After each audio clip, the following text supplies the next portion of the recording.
یہودی فسطائیت،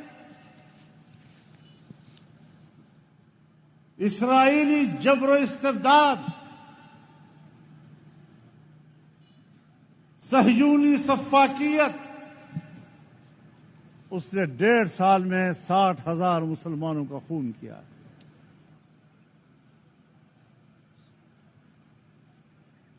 ہر لمحہ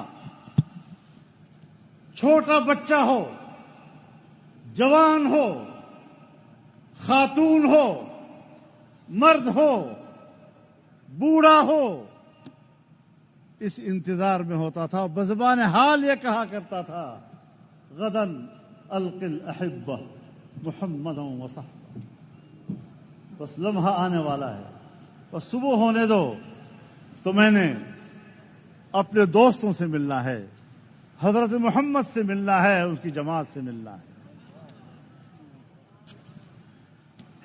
اس کیفیت میں زندگی گزارنے والے مسلمان کیا گزرتی ہوگی ان کو؟ یاد رکھو، آج تم نے دنیا کو کہنا ہے کہ ہم نے غزہ کا خاتمہ کر دیا، ہم نے فلسطینیوں کا خاتمہ کر دیا۔ دنیا میں جنگیں چھڑتی ہیں،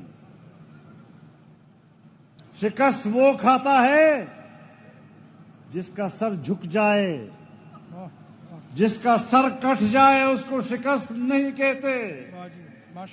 فلسطینیوں نے سر کٹوائے، سینوں پہ گولیاں لی، عزت و افتخار کے ساتھ شہادت کو دعوت دی، شکست تسلیم نہیں کی، ہجرت نہیں کی، گھر نہیں چھوڑا، اپنے کھنڈرات میں ہی انہوں نے 1 سال 1.5 سال گزارا ہے۔ اسرائیلی ظلم نامنظور، اسرائیلی ظلم، اسرائیلی ظلم، امریکی ظلم، تاغوتی ظلم۔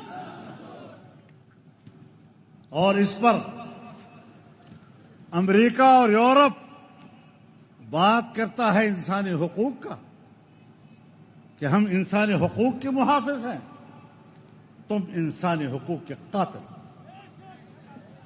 تمہارے ہاتھوں سے انسانیت کا خون ٹپک رہا ہے، اور جس کے ہاتھ سے انسانیت کا خون ٹپک رہا ہو اسے انسانیت کی قیادت کرنے کا کوئی حق حاصل نہیں ہوتا۔